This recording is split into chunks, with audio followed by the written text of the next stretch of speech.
There is a calm heroism in the soul that resists the storms of life not with noise, not with defiance, but with the silent dignity of self-mastery. The man who governs himself needs no applause, no witness, no triumph but the quiet knowledge that he has not surrendered his inner throne. He walks through tempests not untouched, but undefeated because he has anchored his peace not in the world, but in the depths of his own character. He knows that the greatest victories are not those won in battlefields or courts or markets, but those won in the still, sacred chambers of the will where temptations plead, passions rebel, and pride demands its crown.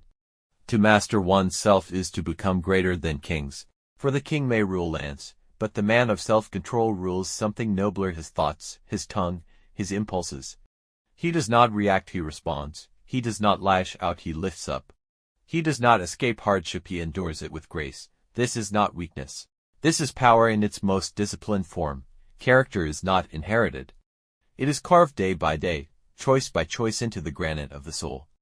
It is not formed in comfort, but forged in conflict. It is not proven by how loudly a man speaks, but by how faithfully he lives when no one is watching. In an age that rewards the loud, the quick, the sensational, quiet strength is its own kind of rebellion.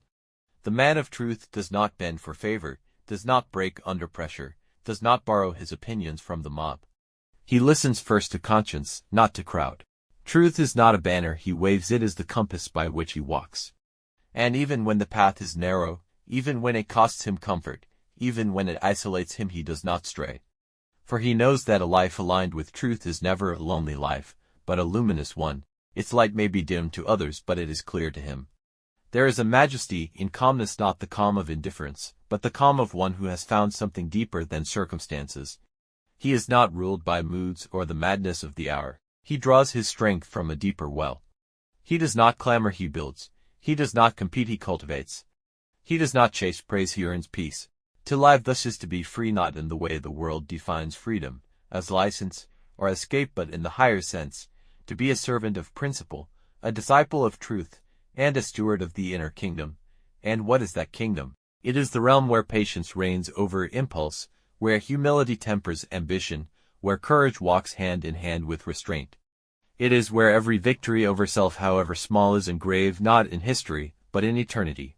Such a life does not shout, it endures. It does not dazzle, it deepens.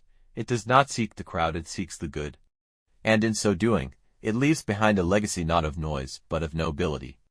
The world does not often celebrate these souls, but it needs them more than ever. For they are the anchors in a drifting age, the lanterns in a darkened path, the silent architects of better tomorrows. So let a man rise not in haste, not in pride, but in the slow and steady triumph of choosing, again and again, what is right over what is easy, what is eternal over what is fleeting.